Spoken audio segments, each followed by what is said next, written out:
마태복음 15장 전체 말씀으로 말씀 구절이 어디냐고 그래서 그 말씀 구절이 어디 있는지도 모르겠고 그냥 15장 다 썼습니다. 제목이 뭐냐 그래서 앉은 자리에서 찾아보니까 제일 그럴듯한 제목이 무엇이든지 원하는 대로 구하라 그리하면 이루리라, 그게 제일 좋아 보여서 또 썼습니다.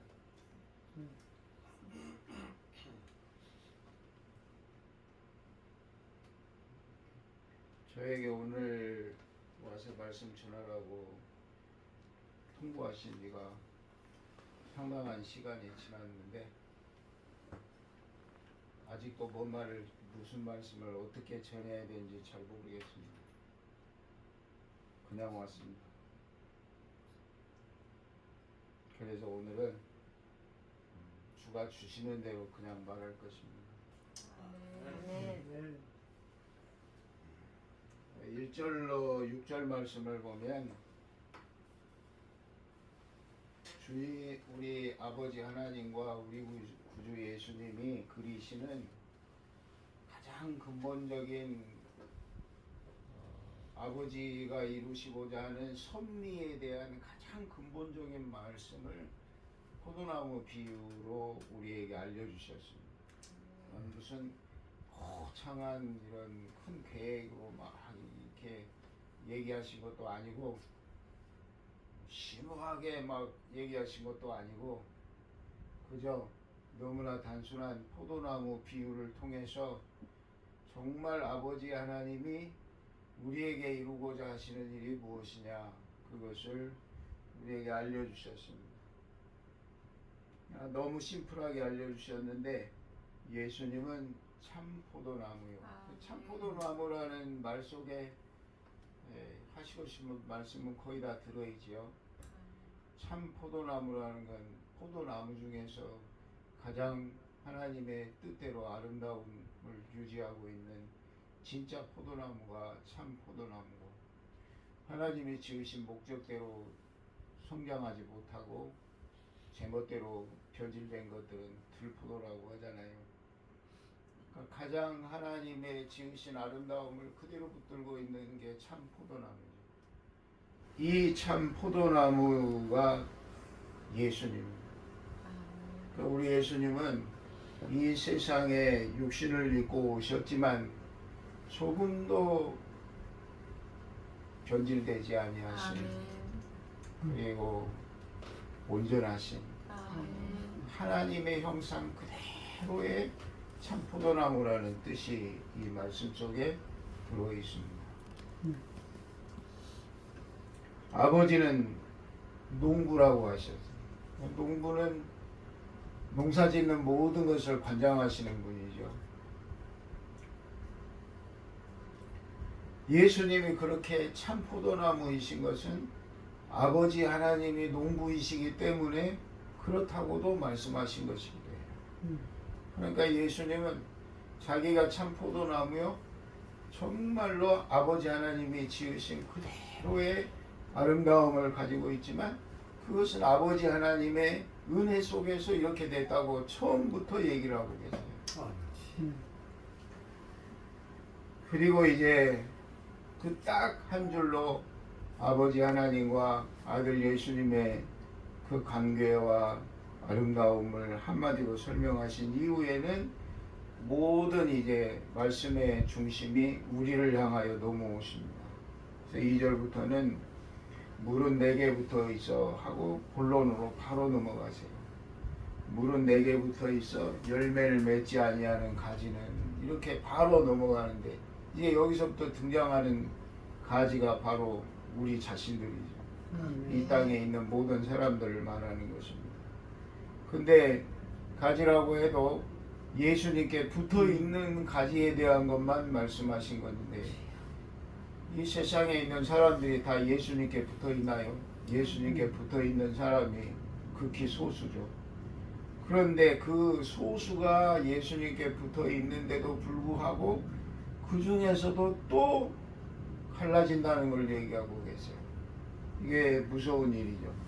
물은 내게 붙어 있어 열매를 맺지 아니하는 가지는, 이러면 이 말씀 속에도 하시고 싶은 말씀이 다 들어있는 거잖아요. 가지는 붙어 있는 가지가 있고 안 붙어 있어서 말라 비틀어진 가지가 있고, 붙어 있는데 열매를 맺는 가지가 있고 열매를 못 맺는 가지가 있다는 거예요. 이 한 구절에 세상의 심판과 구원과 멸망이 다 그냥 한 구절에 다 들어있어요.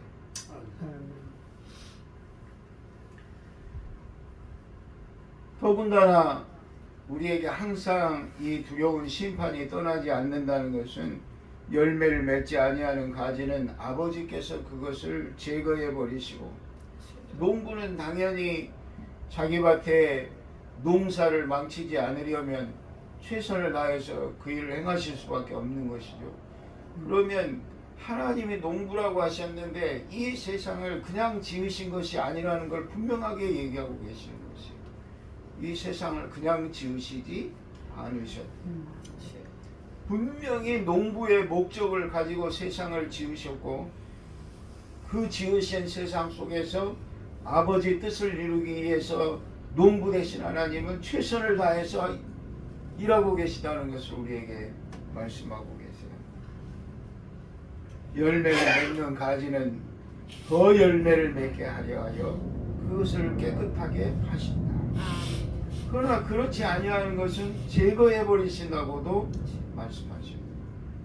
우리는 알지 못하는 사이에도 제거당하는 것이 있고 더 열매를 맺게 하려 깨끗게 하시는 것이 있다는 것을 우리는 모르는데 아버지는 그렇게 일하고 계시다는 것을 예수님이 분명히 말씀하시고,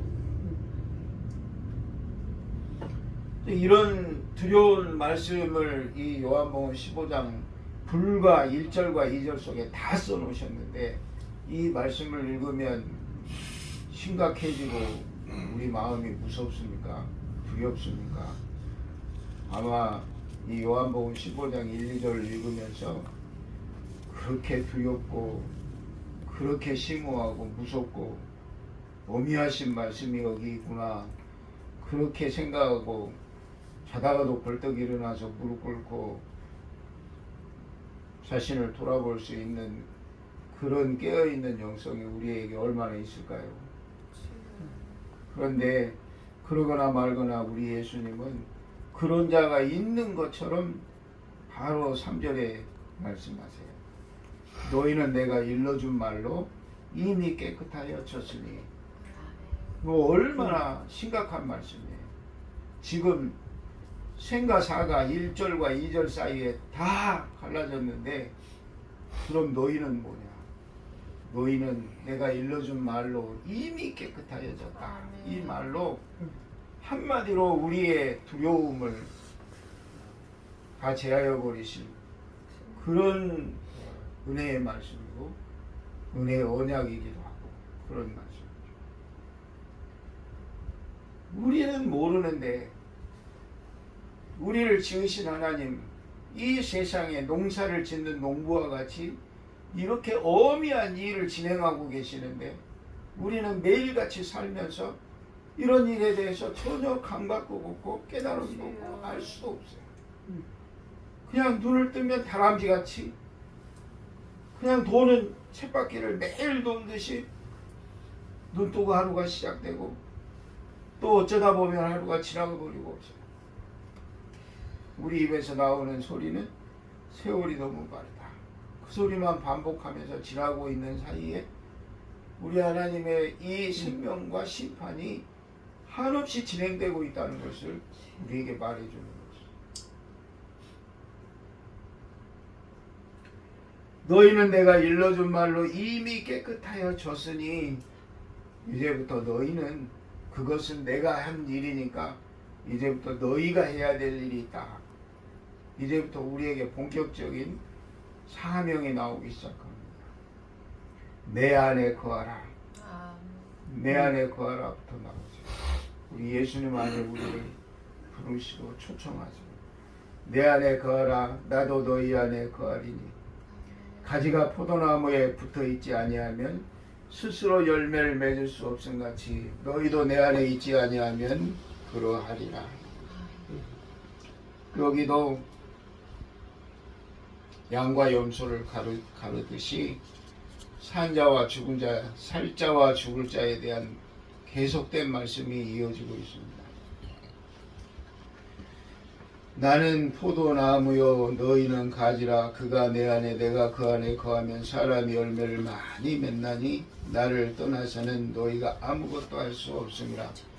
우리가 열매를 맺으라고 하시는데 그 열매를 맺는 모든 것도 다 예수님 안에 있을 때만 가능하고 예수님을 떠나서는 우리가 아무것도 할 수 없대요. 아멘. 뭐 조금 할 수 있는 정도도 아니고 아무것도 할 수 없다. 아멘. 우리는 내가 지금 예수님 안에 있는지도 잘 모르겠고 어쩌는지도 잘 모르겠는데 그래도 나는 뭔가를 하고 있다고 생각하는데 주님은 전혀 안 된다고도 얘기하고 계세요. 사람이 내 안에 거하지 아니하면 가지처럼 밖에 버려져 마르나니 사람들이 그것을 모아다가 불에 던져 사르느니라. 여기도 심판이 있습니다. 요한복음 15장의 이 내용들이 정말로 열어보면 열어볼수록 무섭고 두렵고 놀라운 말씀이 기록되어 있어요. 그런데 저는 두려운 심판이나 이런 것에 대해서 논하고 싶은 마음은 없습니다. 7절에 오늘 말씀의 제목으로 삼은 내용이 있는데 너희가 내 안에 거하고 내 말이 너희 안에 거하면 무엇이든지 원하는 대로 구하라. 그리하면 이루리라. 아멘. 제목으로 써놓고 보니까 이 말씀, 이 7절의 말씀을 중심으로 전하긴 해야 될 것 같습니다. 제목이니까. 근데 이 제목에는 특별한 내용이 있습니다. 그게 뭐냐 하면 우리의 기도와 주님이 말씀하시는 내용과 방향이나 그 내용이 많이 다르다는 것을 알게 해주고 계세요. 우리는 주님께 눈 뜨면 눈을 감을 때까지 우리의 영은 쉬지 않고 기도하고 있습니다. 무슨 일을 하든지 간에 내 속에 내 영은 언제나 탄식하고 언제나 주의 이름을 부르고 있고 무언가를 구하고 있고 너무나 답답한 마음들을 주께 토로하고 있죠. 뭔가 이 세상에 한 번밖에 아닌 삶을 살면서 뭔가 시원한 뜻대로 되지 않는 모든 환경 속에서 내 영이 너무나 답답해하고 그 속에서 주님 앞에 매일같이 신음을 토하지만 뭘 하고 있는지도 모르고 있는 시간들만 한없이 가고 있어요. 그런데 우리 주님은 여기에도 우리하고 다른 방향을 말씀하세요. 우리는 구하면 받는 줄로 생각을 해요. 받는다고 하시니까 받는 줄 알죠. 그래서 진짜 너무나 많은 것들을 구하고 정말 엄청난 것들을 구해보기도 하고 또 입을 잘게 열어서 그런가 여의도 순복음교회 기도원을 가면은 맨 먼저 마주하게 되는 말씀이 뭡니까? 내 입을 크게 열라. 그리하면 내가 채우리라. 입을 작게 열어서 그런가? 입이 뭐 벌려봐야 얼마나 벌어져요. 그러니까 욕심껏 구합니다. 그게 크게 벌린 건가? 별아래의 생각을 하면서 기도하죠. 그런데 주님이 하시는 말씀은 좀 달라요. 뭐라고 하시냐면 너희가 내 안에 거하고 내 말이 너희 안에 거하면 무엇이든지 원하는 대로 구하라. 구하라는 데까지는 맞아요. 그런데 그 다음에 하신 말씀이 그리하면 이루리라. 이루리라 하시는 것과 받으리라 하는 것과는 좀 다르잖아요. 이루는 것은 지금부터 만들어 가는 것이에요. 이 집도 이 성전도 누군가는 땅을 파고 구단을 다지고 뼈대를 세워가면서 아마 그때의 당시로는 정말로 힘을 다해서 이것을 세웠을 것이고 이루었을 것입니다. 세월이 많이 지나 오늘날의 눈으로 보면 아유 왜 이렇게 답답하게 해놨을까 우리는 그렇게 생각할 수 있겠지만 그 당시에 그때의 환경으로 할 수 있는 최선을 다해서 이렇게 세웠겠지요. 다 이루어 놓고 다 이루어 아버지 하나님 앞에 예배를 드렸을 때 그들의 눈에서 감격과 감동과 감사의 예배를 드렸겠죠. 이루어가는 것입니다. 우리 주님도 우리에게 오늘 하시고 싶은 말씀이 이루리라고 말씀하셨지 그냥 뚝 떨어져서 내가 받는다고 하시지 않는다는 게 우리와 주님 사이에 큰 괴리가 되는 것이죠. 우리는 받기를 원하는데 주님은 이루어야 된다고 말씀하세요. 뭐를 해요? 내가 구한 걸 이루어야 된대. 그러면 내가 작은 것을 구했으면 쉽게 이루겠지만 큰 것을 구하면은 그만큼 고생해야 이룰 수 있는 거 아니겠어요? 이만한 것을 짓는 데는 한 달이 걸리겠지만 이보다 10배면 10달이 걸릴 것이고 100배로 크면은 100달이 걸릴 것이지. 이루어 간다는 것은 그렇게 어렵고 힘든 것이에요. 근데 주님은 우리에게 무엇이든지 원하는 대로 구하라 그리하면 이루리라고 하셨지 뚝 떨어져 받는다고 하신 것이 아니에요. 저도 이루고 싶은 일들이 너무나 많이 그 이루고 싶은 일들을 평생 기도하면서 하나님 앞에 섰지만 뭘 이루었는지 잘 모르겠어요. 나는 지금 무엇을 이루고 있지요? 주님 앞에 매일같이 답답한 마음으로만 있다가 점점 하나님 앞에 더 이제는 그 수많은 의문들이 하나하나 이제 가지치기가 되고 수많은 질문과 의문들이 하나하나 제해져 가면서 이제는 가지가 몇 개 안 남았습니다. 가지가 몇 개 안 남으니 그 복잡하고 울창한 문제들 속에서 어디가 길인가 하던 그런 것들이 이제 점점 정리가 돼가지고 다 먹고 나면 생선에 큰 가운데 뼈 하나 남은 것처럼 돼 있는데 이제 그 가운데 뼈를 붙들고 보니까 이것도 또 보통 일이 아니네요. 그래서 오늘은 여러분에게 그 복잡한 거 다 제하고 가운데 통뼈 하나 남은 거 그거를 좀 전해야 될 것 같아요.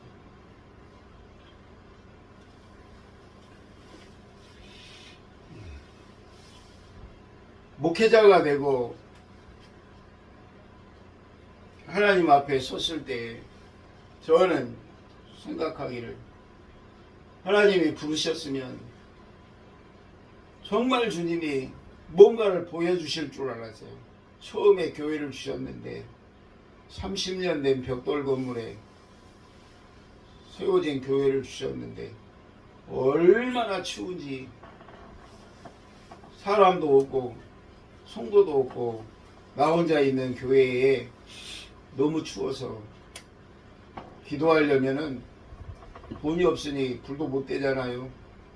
그러니까 아예 강대상에 이불을 들고 와가지고 이불을 뒤집어 쓰고 거기서 기도를 하면서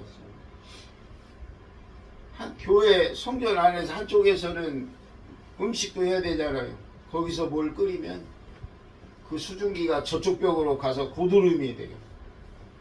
그렇게 추운 교회에서 이불을 뒤집어 쓰고 기도하면서 주님이 이렇게 고생하지만 뭔가를 이루시겠지, 뭔가 주시겠지. 그 매일매일에 주님이 뭔가를 주시겠지, 뭔가를 주시겠지 하는 그 기대의 세월만 지금까지 왔지 기대 빼놓고 뭐가 있었는지를 모르겠어요. 도대체 주님은 뭐 하셨죠? 나에게 뭘 주신 겁니까? 또 그렇게 말할 수 없는 게 뭐냐 하면 그 지나온 고생스러운 삶 속에서 매일매일 또 주님이 주신 은혜 아니면 하루도 견딜 수 없다는 것을 우리 자신들이 너무나 잘 알아요. 그 은혜에 반박도 할 수가 없어요. 주님이 어떻게 나를 살게 하셨는지, 어떻게 나를 지나게 하셨는지에 대한 그 은혜를 붙들고서 어떻게 주님이 이러실 수 있느냐고 항의할 수도 없어요. 은혜를 아는 자. 그러면은 뭐 하나 이룬 것도 없이 또 은혜 아니면 지날 수도 없는 날들을 지나왔으면서 속으로는 뭔가 터질 것 같은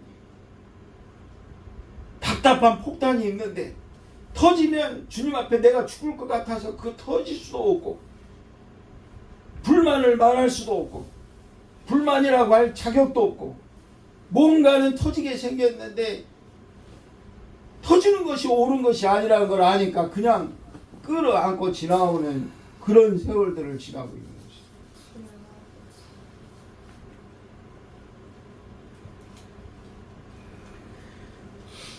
우리 주님은 이 요한복음 15장에 처음부터 끝까지 열매 맺으라고 말씀하세요.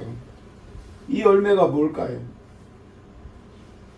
열매는 아버지 하나님이 하신 모든 말씀을 우리가 삶으로 순종해서 얻어지는 결과가 주님이 말씀하시는 열매예요.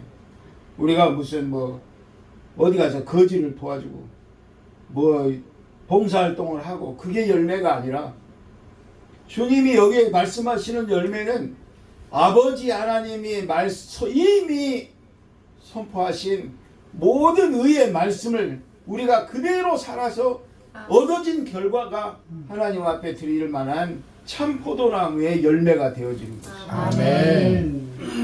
그렇지 무슨 우리가 선한 행실을 하고 누구를 도와주고 뭔 착한 일을 하고 그게 열매가 아니에요. 그건 자기의 의가 되는 거예요. 자기의 의와 아버지의 말씀을 그대로 순종을 들여서 그 말씀으로 얻어지는 결과의 열매는 다른 것이에요. 그러나 우리들은 지금 아버지 말씀을 순종해서 아버지 말씀이 이루어가는 그 의의 열매를 아버지께 드리는 것이 아니라 자기가 뭔가를 하는 것을 하면서 위안을 얻을 뿐이에요. 스스로 난 지금 뭔가를 하고 있다고 위안을 얻어요. 스스로 난 뭔가 하고 있다고 자기를 자꾸 최면을 걸면서 시간을 보내고 있는 것이죠. 그럴수록 우리는 주님과 우리 사이에 너무나 멀어져 있는데 그 멀어져 있는 건 내 안에 있는 영만이 알아요. 내 육신은 자꾸만 변명을 하고 내 영은 자꾸만 주님 앞에 너무 답답하고 힘들어서 고통스러워하는 씨름을 매일매일 바라는데도 그게 무슨 어떻게 해답을 얻어야 될지를 우리가 길을 찾지를 못해요. 저는 성격이 그런 것인지 성향이 그런 것인지 아무튼 대충 알고 넘어가는 것을 엄청 힘들어합니다. 대충 아는 것을 정말 힘들어해요. 노예에서 여행을 갔는데 제주도를 갔어요. 제주도에 가면은 낚시할 수 있다고 해서 이 앞에 계신 우리 집사님한테 낚싯대 좀 주세요. 그럼 이거 쓰세요 하고 얼마나 긴 가방을 하나 주었는데 그 안에 낚싯대가 들어있더라고요. 그래서 그거 가지고 가면은 되는 줄 알고 그것 들고 제주도 비행기 타고 갔어요. 노예 드리고 태풍이 오는 날 저녁인데 태풍 오는지도 모르고 가니까 사람들이 낚시를 하고 있더라고요. 해질녘에 갔는데 저도 이제 가서 가방을 딱 끌어서 딱 보니까 그 사람들이 던지고 있는 낚시하고 가방 안에 있는 거하고 영판 생긴 것이 다르게 생겼어요. 견눈질로 보면서 어떻게 생겼는지 보고 슬금슬금 보면서 그걸 이렇게 비슷하게 해보려니까 이건 전혀 안 돼요.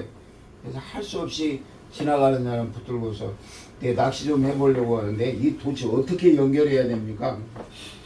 그분이 내가 해줄게요 하더니 한참 낑낑거리더니 이걸로는 안 되겠네요. 그러면서 가버려요. 포기할 줄 모르는 성격 때문에 그거를 억지로 잡아매가지고 그 바다에다가 그 등대가 있는 그 뚝에서 그냥 어쨌든 간에 낚시를 던졌어요. 사람들이 해가 지니까 다 가버리고 나만 남았는데 이양 시작했으니까 고기는 한 마리 잡아야 할 거 아니겠어요? 그래서 기도했죠. 주여 내게도 주시옵소서. 아무리 기도를 해도 이루기는 뭘 이루어요. 고기 한 마리도 안 주셔요. 버티고 버티니까 새벽 4시가 되고 5시가 되는데 전화가 계속 와요. 아유 학장님 빨리 오지 뭐하고 있느냐고. 노회장님이 안 오면 어떻게 하냐고 빨리 오라고 막 난리를. 아이 고기를 잡아야 가지. 내가 기도했는데 기도했으면 받아야 가는 것이지. 믿으라고 하셨는데 태풍 온대잖아요. 뭐 사명이 있으면 뭐 나를 잡아가시겠어? 그러면서 버팅기다가 결국에는 포기하고 할 수 없이 가방을 메고 들어왔어요. 들어와서 보니까요. 우리 묵고 있는 숙소 입구에 내가 서 있던 그 방파제에 사진이 붙어 있는데 진짜 그 사진에 어떤 사람이 낚시를 하고 있고 뒤에 파도가 쳤는데 그 파도가 사람 키 3배나 되는 파도가 그 낚시하는 사람을 덮치기 직전의 사진을 딱 찍어가지고 그걸 걸어놨더라고요. 야, 그걸 딱 보는 순간에 머리가 이만큼 섰어요. 저게 나구나. 내가 그 자리에 서 있었더라고요. 세상에 무식한 내가 태풍이 이미 발효가 됐는데 믿음이 내가 얼마나 좋았는지 사명이 있는 나를 주님이 데려가시겠냐고 버팅겼더니 딱 사진으로 보여주시는데 그 집채만한 사람 키 3배 되는 파도 속에 사람이 서 있는 거를 사진으로 봤어요. 아무한테도 말은 안 했는데 식은땀이 이만큼 흐르더라고요. 와서 모두 걱정시켜서 미안하다고 사과를 하고 아무튼 그날은 잘 넘어갔어요. 그 이후로 우리 집사님 따라 낚시를 한 번씩 따라가는데 뭐든지 모르는 게 너무 많아요.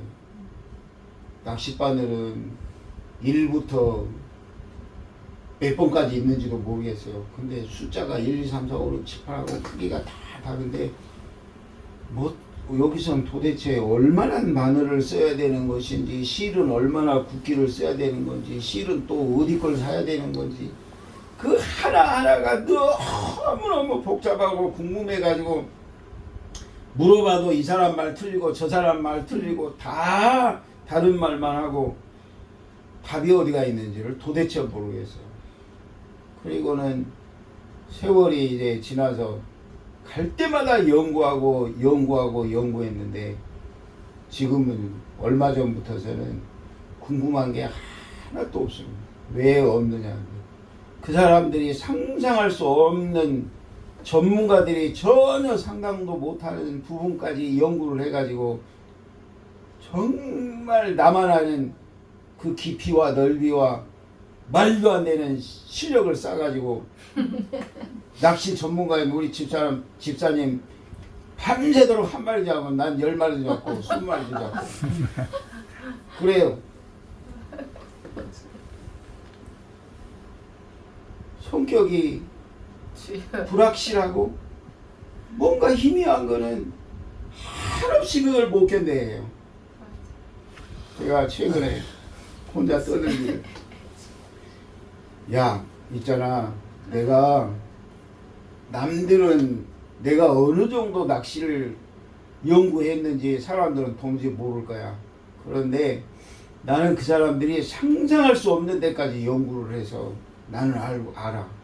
그래서 진짜 설명해도 그 사람들 진짜 낚시 전문가들이 설명해줘도 못 알아들을 걸 나는 들고 있어.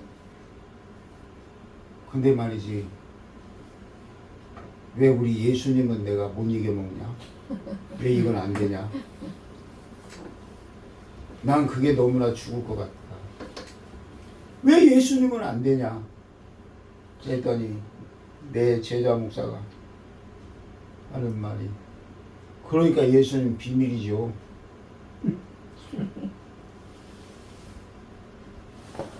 세상의 모든 것이 다 모르면 비밀이야.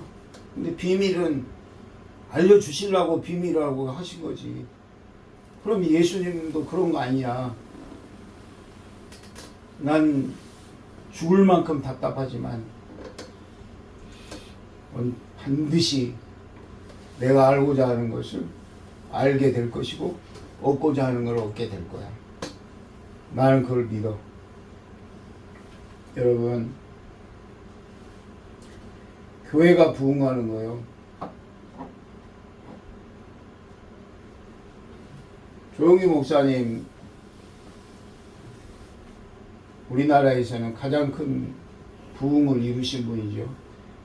그분이 설교하실 때 교회가 부흥하는 그 부흥에 대해서 언제나 성도들에게 여러분의 기도가 우리 교회를 이렇게 부흥시켰고 여러분의 기도가 있어서 그렇게 항상 성도들에게 감사를 전했어요. 그러나 실제로는 성도들의 기도가 교회를 부흥시키는 거 아닙니다. 유일하게 교회의 부흥은 목회자에게 달려 있습니다. 교회가 곧 목회자입니다. 그 목회자의 그런 만큼이 그 교회의 모습이에요.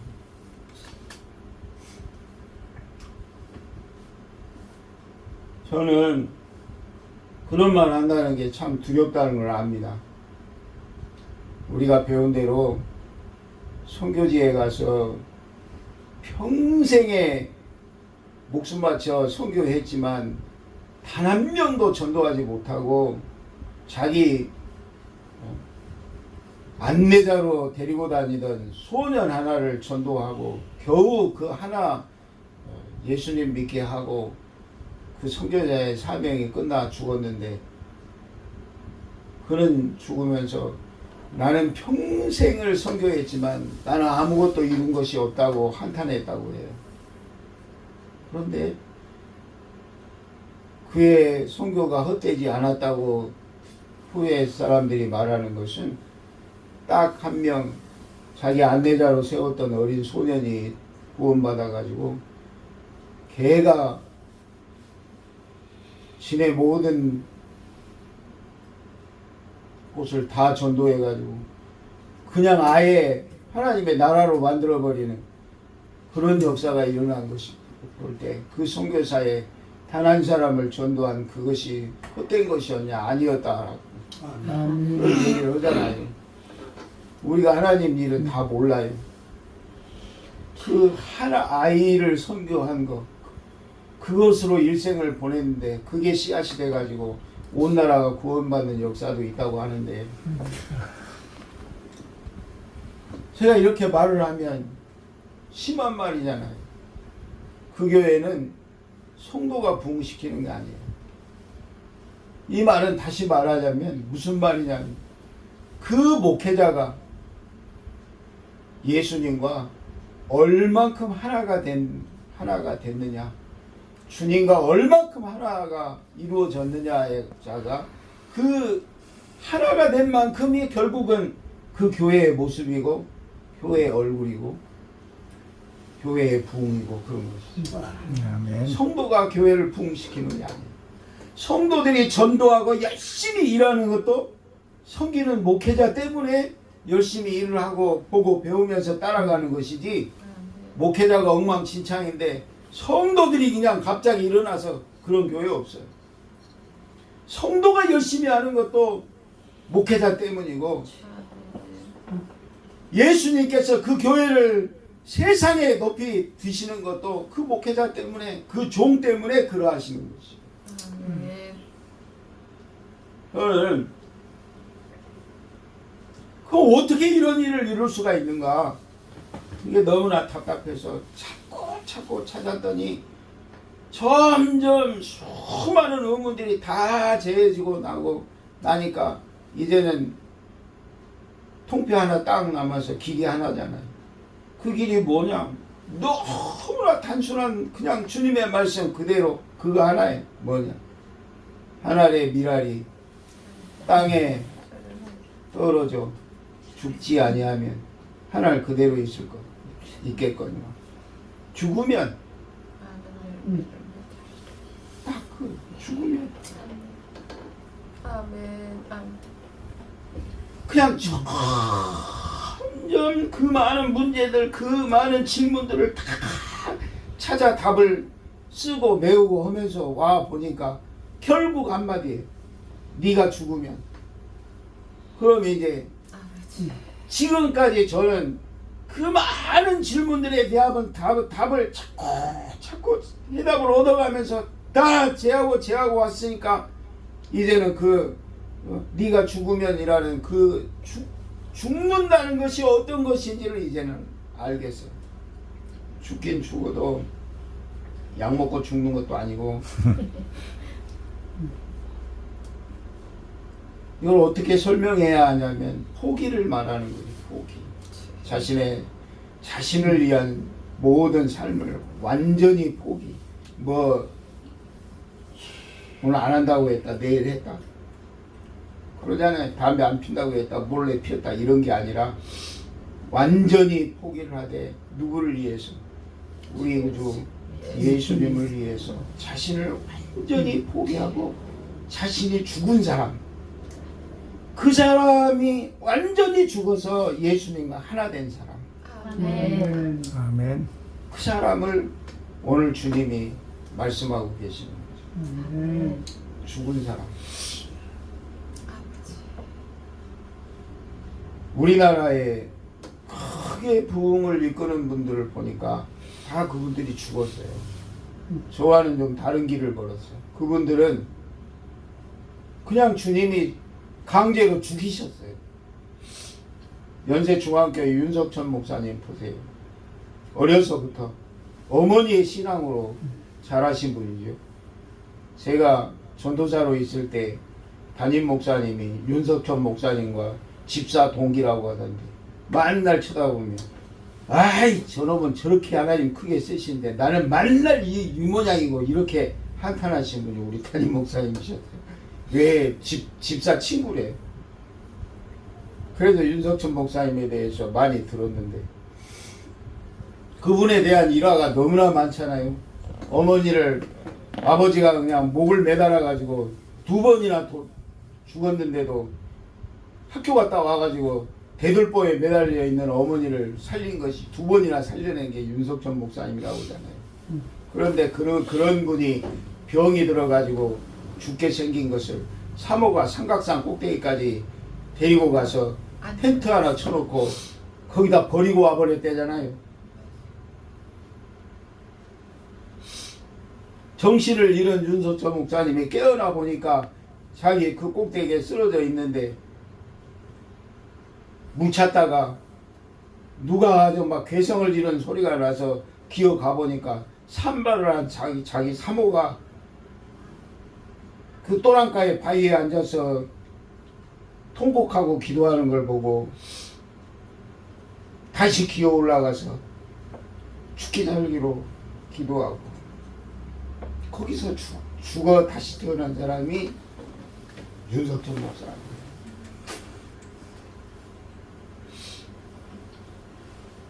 조영규 목사님도 강제로 죽었어요. 폐병 걸려가지고 다 죽게 돼. 완전히 살 가망이 없다고 의사들이 쟤는 완전히 가망이 없으니까 그냥 덮어버려 그랬다고 하잖아요. 죽은 거나 같으니까 그냥 씌워 놓으라고 했대요. 그런데 하나님이 살려주셔가지고 의사들한테 항의했다고 하잖아요. 의사들이 너무 놀랬다고 하죠. 그 오래전에 영어로 말하면 못 알아들을 줄 알고 자기들끼리 쟤 죽었으니까 그냥 덮어놔버려 하고 영어로 말했는데 그 죽은 줄 알았던 조영기 목사님이 그 말을 다 듣고 당신들은 의사이면서 환자를 향해서 어떻게 그럴 수가 있느냐고 나중에 깨어나서 책망했다는 얘기도 들었어요. 그분들은 강제로 죽었어요. 그냥 하나님의 진리가 뭔지도 모르고 무슨 말씀인지도 모를 때에 그들은 그냥 질병으로든 뭐로든 죽고 자신들은 약속을 했어요. 조영기 목사님도 그러셨다고 하더라고요. 하나님 살아계시면 나하고 약속을 하시지요.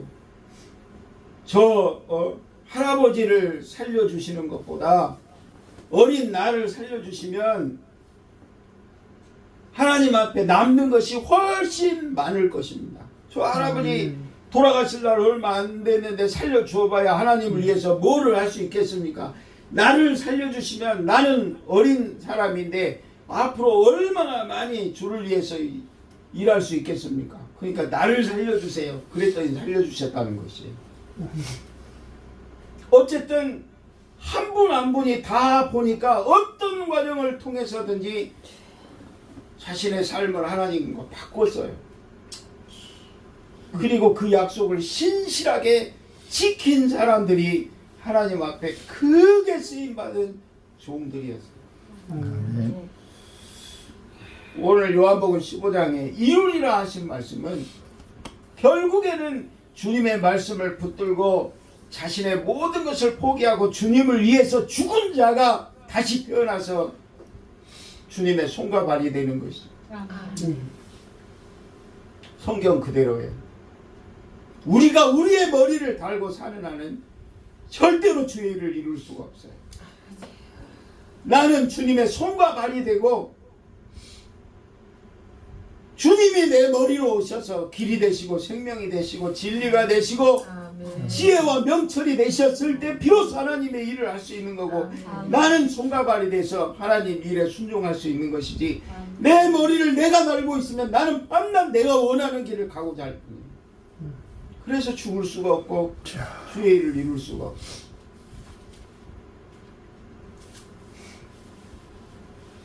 주님은 좋은 말씀으로 내 안에 거하라 내 안에 거하라 이렇게 말씀하시지만 이 말씀 하나하나가 주님 안에 거할 수 있는 길은 오직 유일한 것 딱 한 길밖에 없어요.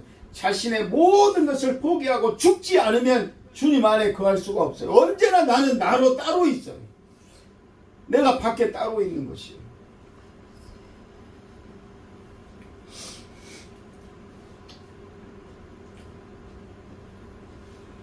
그래서 정말로 많은 것들을 연구도 하고 공부도 하고 배우기도 하고 찾으면 수많은 세월을 보내도 결국에는 우리는 마지막 말씀 앞에 서야 돼요. 그 말씀은 뭐냐? 죽으면 네가 죽으면이에요. 그 죽는 것을 위해서 우리는 우리의 십자가를 메고 주님이 계신 그 골고다로 가야지요. 나는 죽고 주님이 나를 다시 태어나게 하시면 이제는 내가 산 것이 아니라 주가 사신 것이 되었을 때 비로소 우리는 주님의 나라를 이룰 수 있고 주님의 뜻을 세울 수 있다. 아멘.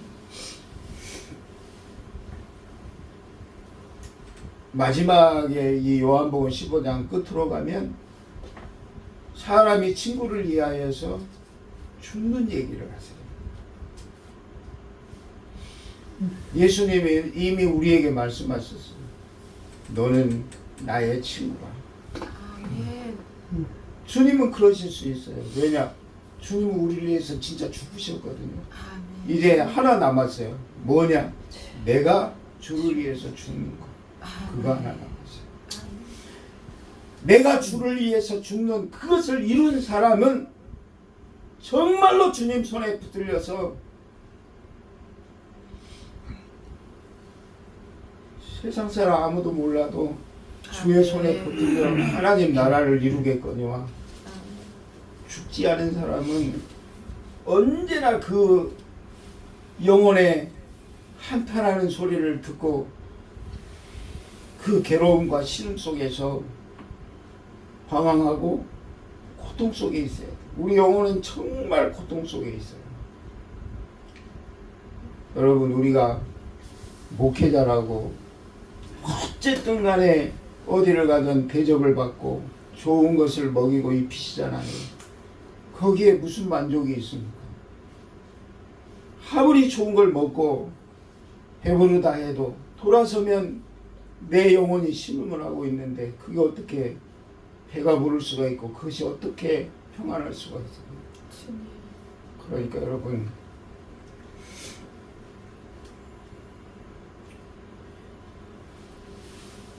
목회자가 1000명이 있든 10,000명이 있든 1명이 있든 한 사람 한 사람이 다 주님의 말씀대로 하나의 밀로서 자신을 포기하고 그것을 정말로 주님으로 다시 태어나야 주의 손에 붙들린 하나님 나라를 이룰 수 있는 것이지, 그것이 없이는 평생을 일을 하고서도 뭘 했는지를 모르겠어요. 제 손은 목회자 손이 아니에요. 노동자의 손이에요. 지금까지 정말 몸 하나 끼고 봉사했어요. 말씀만 연구하고 공부하고 그런 거 아니에요.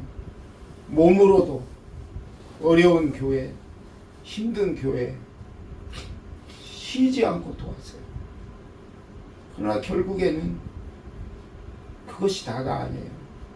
내가 하루라도 더 빨리 나를 포기하고 주님 앞에 죽었더라면 정말 주님이 기뻐하시는 참된 생명의 일을 할 수 있었을 텐데, 내 육신이 눈에 보이는 땅의 수고를 하면서 그것이 하나님의 일이라고 나를 속여도 그게 아니라고 내 영혼이 내 속에서 지금까지 소리 지르는데 그것을 해결할 방법이 없어요. 이제 정리하고 결론이 마지막. 저도 차라리 하나님의 말씀을 다 연구하고 배우고 찾고 얻으면서 여기까지 와가지고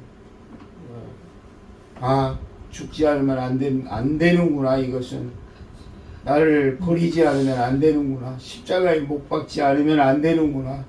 주님과 완전히 내 영과 혼이 일체가 돼서 주님이 나의 머리가 되시지 않으면 나는 안 되는구나 라는 것을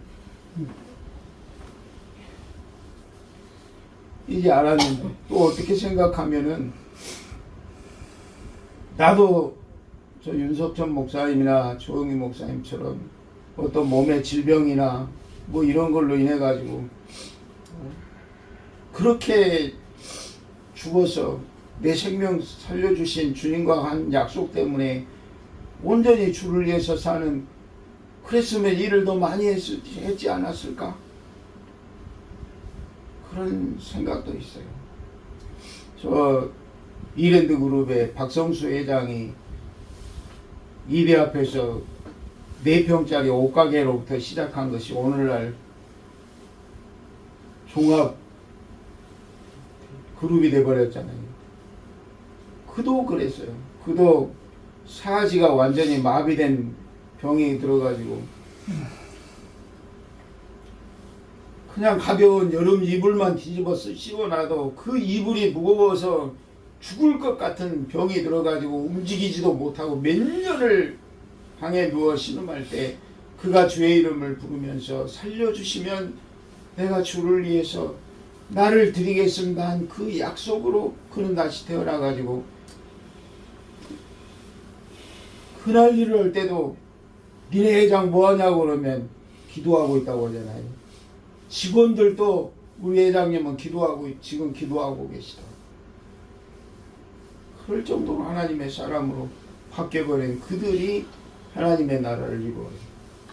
그러니 여러분, 주님이 거듭나야 한다는 말을 소홀히 여기지 마세요. 우리의 삶은 한 번뿐이고 기회도 아멘. 없어요. 아멘. 할 수 있을 때, 아멘. 내가 내 생명을 드릴 수 있을 때 다시 태어나기를 축복합니다. 아멘. 좋으신 하나님,